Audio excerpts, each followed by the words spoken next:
আমি তো 5 ওয়াক্ত নামাজ পড়তাম, তাহাজ্জুদ আদায় করতাম, নিয়মিত কোরআন পড়তাম, দান সদকা দিতাম, তবু কেন আমাকে জাহান্নামের দিকে পাঠানো হচ্ছে? উত্তর এলো, হ্যাঁ, তুমি এসব ভালো কাজ করেছিলে, কিন্তু তুমি এমন একটি পাপ করেছো যার ওজন তোমার সব নেক আমলের চেয়েও বেশি। তিনি নামাজ পড়তেন, রোজা রাখতেন, তাহাজ্জুদ আদায় করতেন, যাকাত দিতেন, যেখানে যেতেন সঙ্গে কোরআনও বহন করতেন, তবুও একটি মাত্র পাপ, হ্যাঁ, একটি মাত্র পাপের কারণে তাকে আগুনে আদেশ দেওয়া হলো।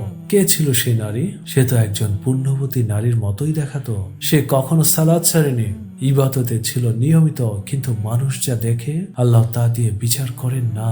তার ইবাদতের আড়ালে লুকিয়ে ছিল একটি ভয়ঙ্কর পাপ, জিহ্বার পাপ। সে তার জিহ্বা দিয়ে মানুষকে কষ্ট দিত, প্রতিবেশীদের উপহাস করত, পরিবার নিয়ে কটূক্তি করত, গুজব ছড়াতো, মানুষের সম্মান নষ্ট করত।